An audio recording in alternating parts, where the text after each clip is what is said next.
This is part 7 of the Marlin 795 automatic bolt close modification. We've got all our internal parts ready and put back together. Now we're going to put the rifle back together and do some dry firing tests. So grab your barrel in your receiver. If this is dry because you dried it off to work with it so it was easier, you can put some lubrication on it at this point. I'm not going to do that with mine because I want to put it back together and show you how it works, and then I can always put some lubrication on it later.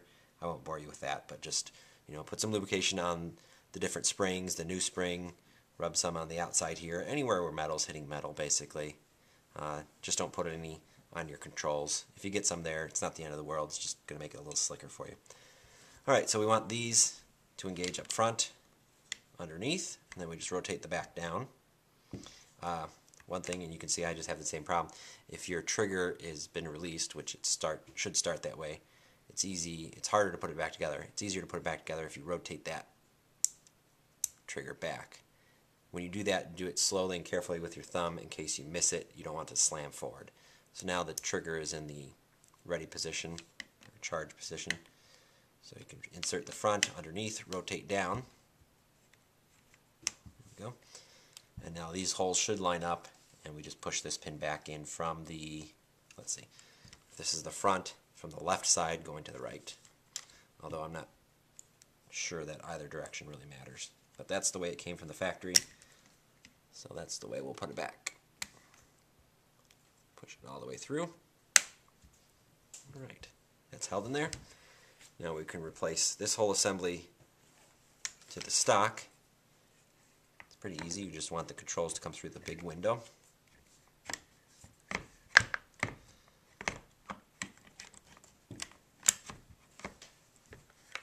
There we go. A little play. Oh, because I didn't put the trigger back on. Oh no, that goes afterwards. Let's see.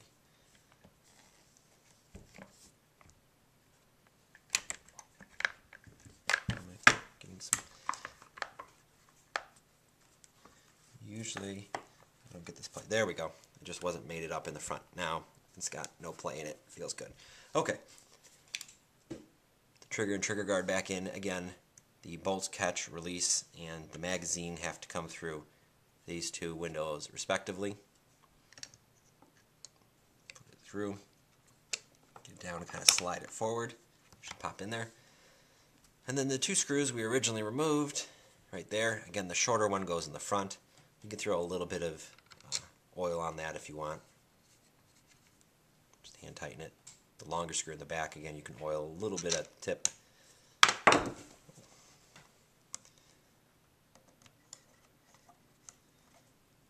I like to screw each about finger tight first. Make sure everything's all lined up before I really screw it in there nice and tight. Before I get that, make sure there's no play in the barrel. Seems good.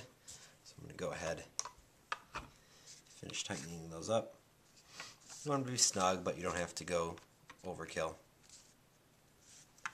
Again, you're going to want to be able to take it down, plus you don't want to strip them out while they're in there.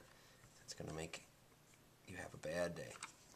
Alright, they're nice and tight. There's no play in the barrel of the stock. So let's go ahead and function test this. Let's check if the bolt catch works normally. It's in the closed position down. If we pull the bolt back and release, it should close. Now we're going to pull it back and push up. Maybe I'll switch hands and do that so you can see it easier. I'm left-handed, so I use the wrong hands for you. Okay, again, we should pull back and release. Nothing should happen. Pull back and push up. It should lock. If we push down on the bolt catch release, it should close the bolt. That's normal operation. Now we can check our new operation where we pull back on the charging handle, push up on the bolt catch. Now when we pull back on the charging handle without touching the bolt release, it should release the pressure. The new spring should push the bolt catch down out of the way, and we can let go of the charging handle and it'll close the bolt. So pull back, let go, and it does. One thing to notice, watch this time, if you watch the charging hand or the bolt catch, as I pull back, it'll actually move into the release position, go downward. There. One more time. You can see it and you can hear it. right there, and down. Alright, let's see that it works on a magazine. So normally what would happen is you'd be firing, you'd have an empty magazine, you'd fire your last shot, it cycles the action, I let go, it would cycle the action and get stuck on the empty magazine. Again, the magazine spring is overriding the new spring we installed to push the bolt catch up, stopping the bolt. We remove the dry magazine, insert a fresh magazine. This one has a snap cap to simulate a round. As we do that, now we're ready. It should close on its own. Watch when we pulled the charging handle back. The new the magazine spring is pushing down so that this nub is not going to contact the bolt catch, and our new spring is going to push the bolt catch downward. So you can watch the bolt catch move down, and if I let go, well, we should feed a new round. Most likely it didn't work because it's a snap cap. It's not quite the right length, so sometimes they don't feed properly. And this one's pretty chewed up. I've used it a lot. Let's try that one more time. There you go. You can double check. We pull this out, it actually fed that snap cap in there. Again, that's more an issue with the snap caps.